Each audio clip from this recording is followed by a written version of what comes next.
Hello and welcome to another week with another new friend. And this week we're welcoming Esther to the show. Esther, thank you for joining us. How are you doing? And for those that have never met you, who are you? Hello, thank you for inviting me. My name is Esther. I am originally from Slovenia, but I'm living in Germany right now. So, what do you do in your day-to-day work, Esther? I'm full-time student right now. Okay, Oh, awesome. focusing. What are Yeah, you focusing on in your studies?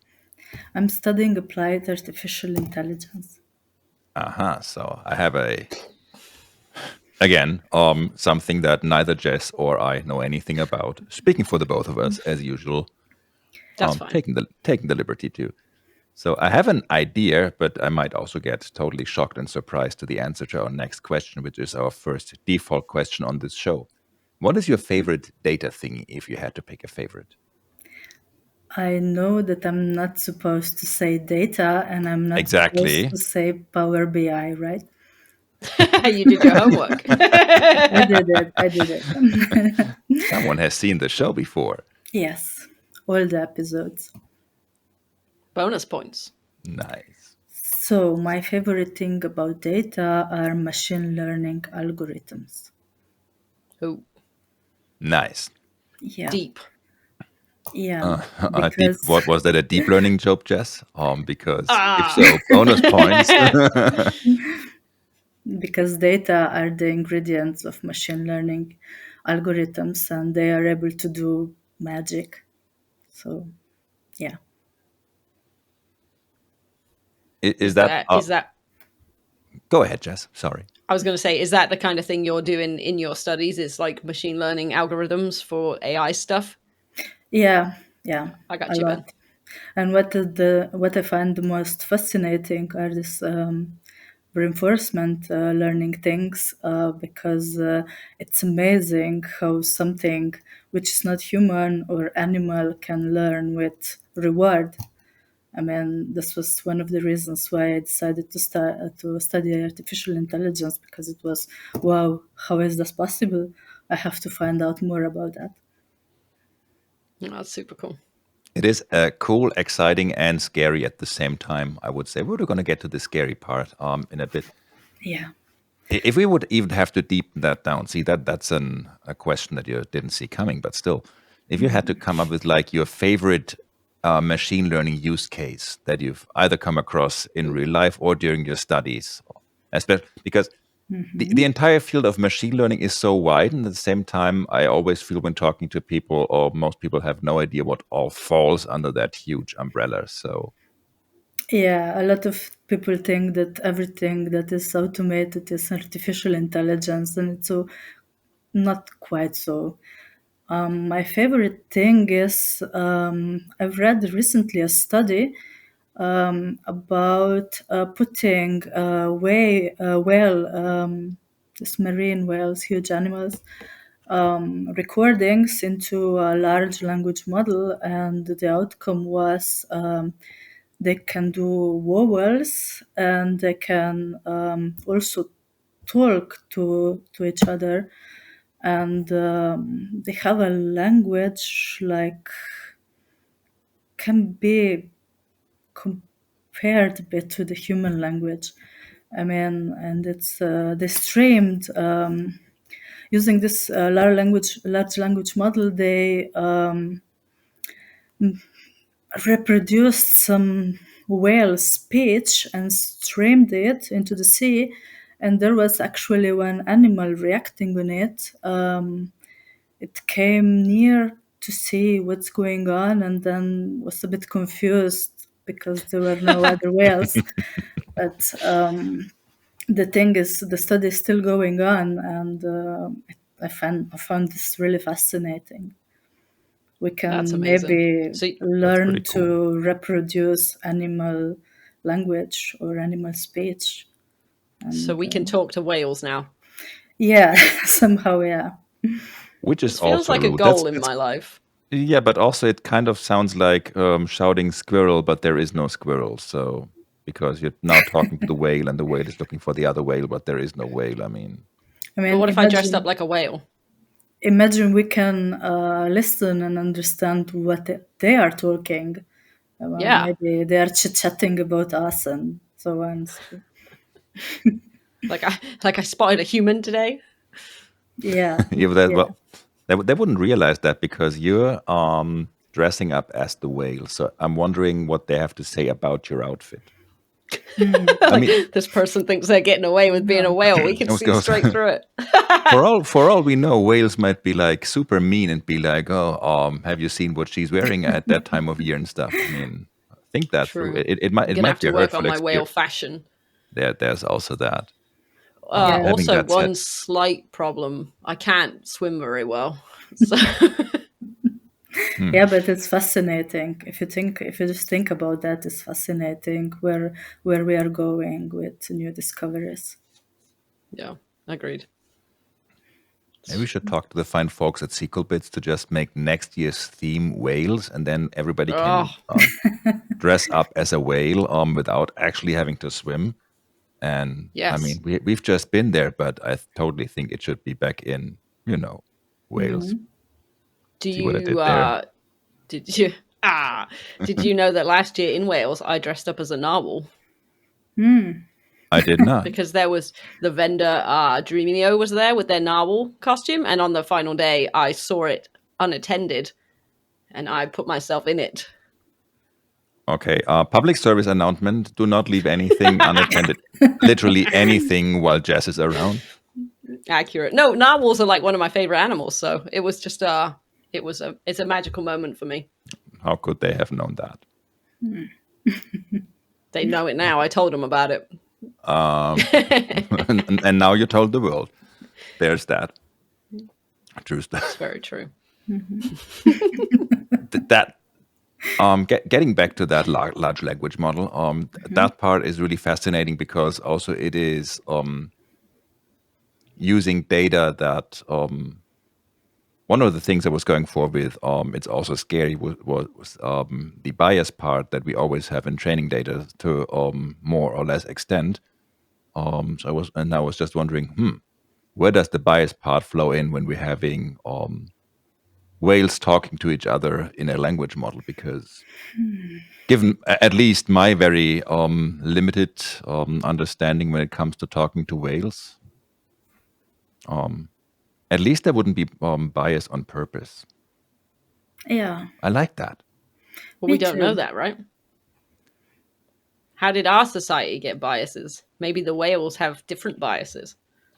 That is true, but I meant in the way of that training data is being selected because it's still getting selected by humans, which very Right. often is an issue. Yeah, That you just you're pick right. in interesting data and then you just amplify a bias or a situation that is part of that training data. Like when using machine learning or any kind of AI for a hiring algorithm and you only use white dudes, chances are that the white dudes will also win when jobs are being distributed amongst the applicants.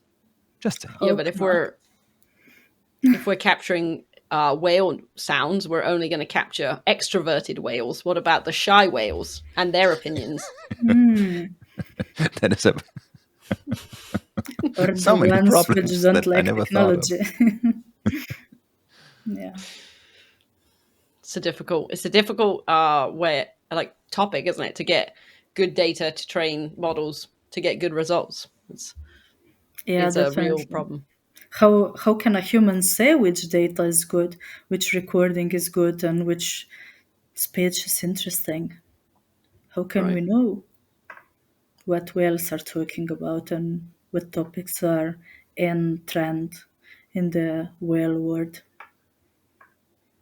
Now I've got this like vision of, like on social media sites you have like what's trending and there are like hashtags. I just see this like whale speech coming in and like trending tuna. I don't know what whales talk about, but I figure maybe tuna. Maybe it's plankton. We'll just go. We'll just go with Plankton, that. yeah, true. True, Also, true. when you're swimming in the sea with a couple of friends, swim in you, not as an O, because that way you're inclusive to the introvert whales that try to join your chit chat. So there's that. Maybe they are making fun of us on the way how we are swimming. oh, look, the humans, they think they're so intelligent, so they can't even swim properly. It's true. It's very true. Well, in case,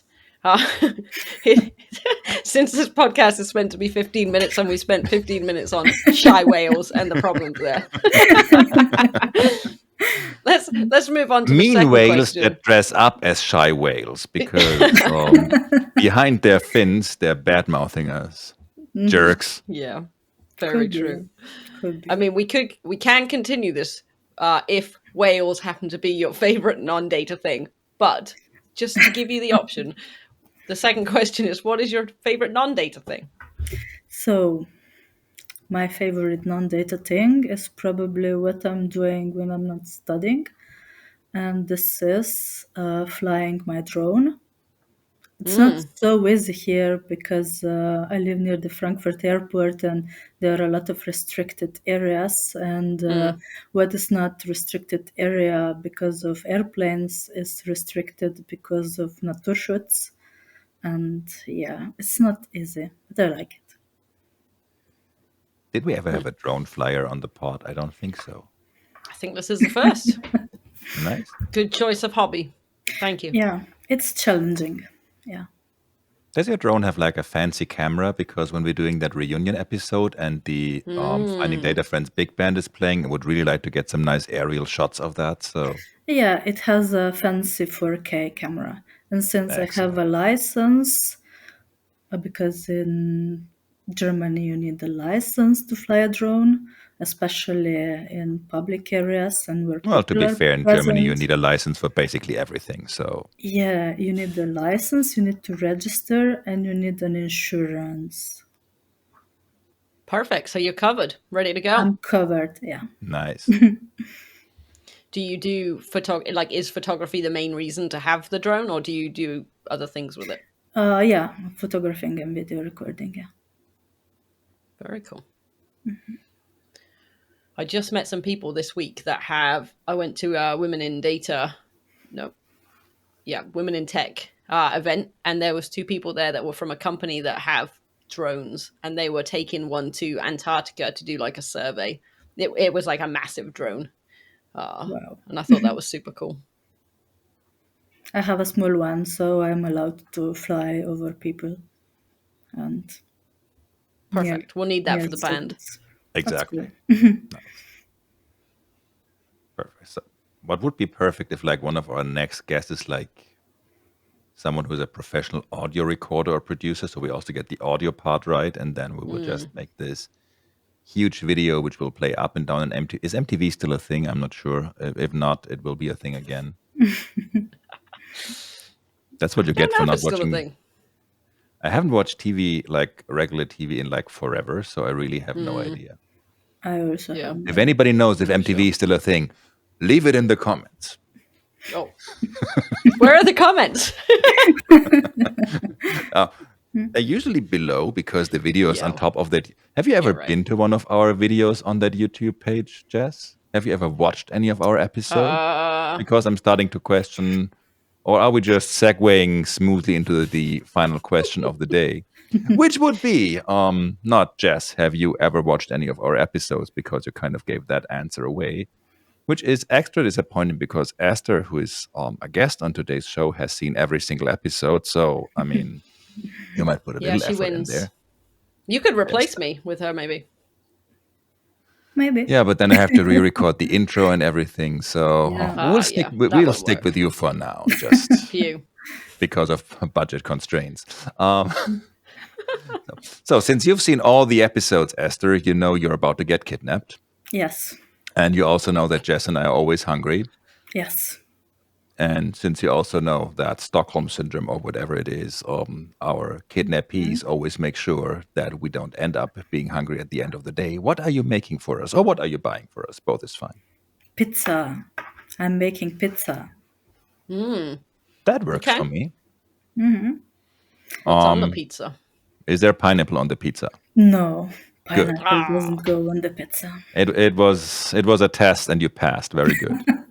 Jess, that's your second strike. I'll take it. It's worth it. Okay. I'm sorry. What's on the Gianluca. pizza? Yeah. So cheese, mozzarella cheese, tomato, some olives, basil, and that's it. Nice. Sounds good. Plain, simple. I like that. The secret is the dough, not the Hmm. topping. Very true. Very fluffy. This is fine for me because I love bread, and dough is very close to bread. So I'm in. Isn't dough basically bread? Yeah. Or bread a different basically shape, right? dough? Or- With a yeah, different I mean, shape. it's. I mean, that's why pizza is called flatbread. So, Is it? Not really. well, at a lot of bars, you actually get something that's called flat, and I'm pretty sure there's some minor differences to it. So again, Gianluca, I apologize, but at least there's no pineapple on my flatbread or pizza. But whenever you get it, like for example, usually when you get a flatbread, it's not like a round shape or anything, which you would usually get from a. But still, it's basically the same thing, honestly. So. Yeah, it's hard to get a good pizzeria in Germany. Unfortunately. So do you make your own? That's Yeah, I'm mastering it at home. Which is more Perfect. fun anyway, to be honest. Yeah, But yeah, lots Do you of spin it in the air? pizzas here. I have like no. I still have to master how to form it. I'm pretty good with the dough, with the fermentation times and stuff, but for the form, I'm not there yet. Yeah, but When I was that's fine. Honestly, it's all about the taste in the end. At the end, the taste is yeah, good. Yeah. for sure. For sure. Amazing. I'm hungry. How about you, Jess? Me too. I just Always. ate I pizza. mean, yes. True. So how about we hop on the RV, go and kidnap Esther, and then we're gonna see you there very soon. Which is perfect because I gotta drive to the UK first to get Jess, so that gives the dough enough time to ferment. So excellent. Great. As if Start we the had planned process and this we'll through. be there shortly. Usually It we takes say don't about wait 1 for us, week. but in this case, wait for us. Oh, And having that said, thank you so much for joining us. This was fun. Thank you, Jess. Thank you, everyone, for watching. And we see you all next week with another guest. thank Bye. you guys. Bye. Thanks, folks. Bye.